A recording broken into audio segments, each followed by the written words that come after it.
you came, where did I go wrong? I lost a friend somewhere along in the bitterness. Finally, we're back, you guys. Really sorry about the long delay. Hopefully I can make it up. But anyways, what's up, fellow clashers from all around, or if it's your first time here, thank you for stopping by and watching this video. My name's Infamous9, and today we're going to talk about GoHog or GoHog, specifically at Town Hall 8. You guys know that in my channel, I like to talk about strategies that are really effective at 3 stars. Why? Because I'm a tryhard, I love getting 3 stars, and it's a fun thing to do. And you guys know you guys like doing that shit as well. But basically, I still see so many players doing some common mistakes when using this strategy.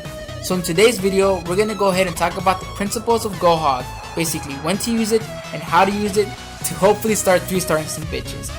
So in the background, I'm going to go ahead and show 4 attacks from Town Hall 8 who have mastered this strategy and are dominating the game right now.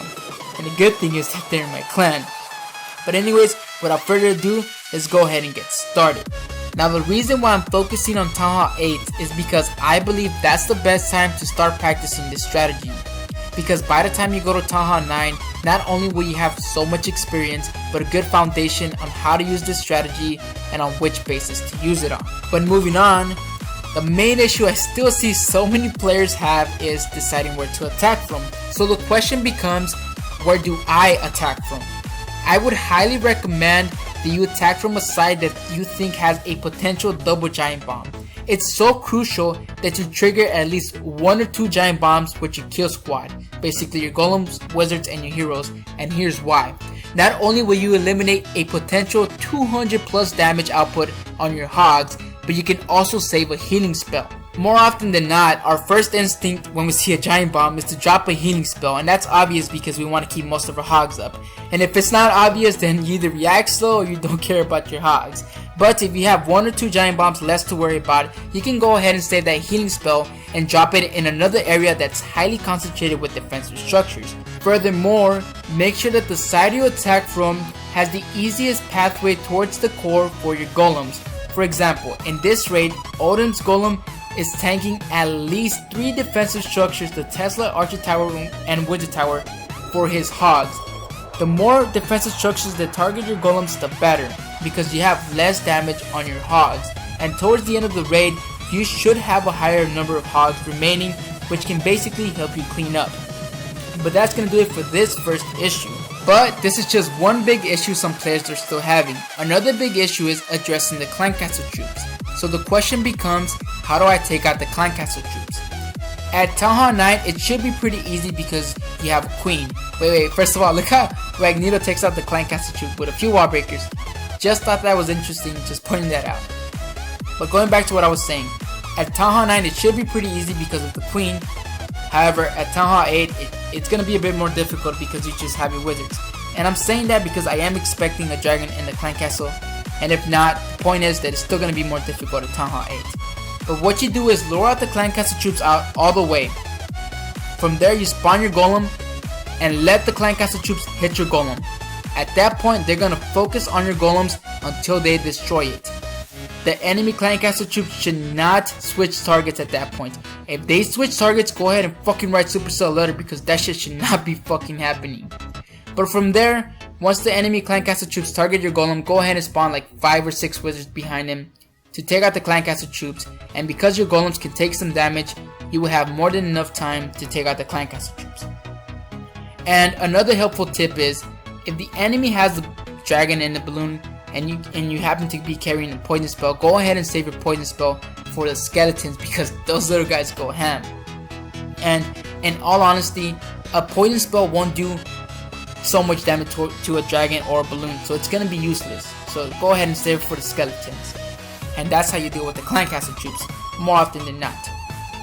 But the last big issue, or small issue that I still see some players having, is being selective with their hogs.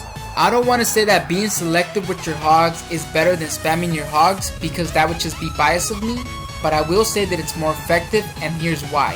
If you spam your hogs, you're going to create so many group of hogs, and you might not know which group to drop a healing spell on. And if you happen to be a beginner or happen to be panicking, you might actually drop one healing spell on the group towards the left and another healing spell on a group towards the right, and that's 2 healing spells already gone right from the get-go, and that attack might not end good. And another reason why you should be selective is because you can funnel in your hogs into a target area of your choice. Yes, funneling in hogs is possible. To do that, you spawn your hogs on the defensive structures that are meant to distract your hogs from the area of your choice. How do you do that? By being selective. You spawn a few hogs, maybe 3 or 4, on the defensive structures that are meant to distract your hogs from the area of your choice. Once they clear those defensive structures out, go ahead and spawn the remaining of your hogs into the area of your choice. And make sure that it should be an area where it's highly concentrated with defensive structures. Once your hogs, the remaining of your hogs, get into that area, go ahead and drop a healing spell. And because the proximity between each defensive structure is so close, your hogs are more than likely going to stay in that healing spell for the entire duration, which is even better. This raid was a good example of this principle because Odin here actually funneled in his hogs into the target area of his choice because he was being selected. But it wouldn't be fair if I show you guys all these amazing Town Hall 8 attacks and basically where it all went right and not show you one where it all goes wrong. So this guy comes in here, right? He comes attacking me. He comes in like, hey, you know what? I can fuck up Infamous. Let me see what I can do.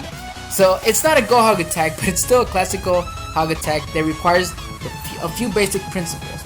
Calling out the Clancaster troops, which he has to take out. I'm not going to drop the poison spell because they're giants, but I would have probably dropped them on the skeletons. But look at what he does now. Doesn't even take out the Clancaster troops, and he spams his hogs. And what did I say about spamming your hogs? Look at this. Dropped 3 healing spells already because of all the groups that were created. He didn't know which group to heal and he wanted to keep all of them up, and he just dropped his last healing spell, and at this point it was over. Not even half of my base was gone, you guys. And this guy has no more healing spells. It's definitely over. That's why I say to be selective.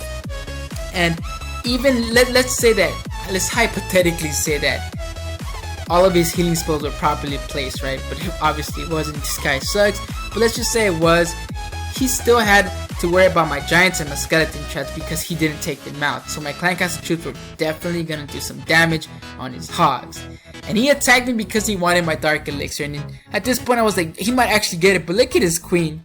His queen actually went out towards his side. He must have been pissed. I know I would have been. But anyways, thank you guys for all your support. It really means a lot. Go ahead and subscribe to be updated for when the next video comes out. And as always, no need to gem to be good. Just keep practicing.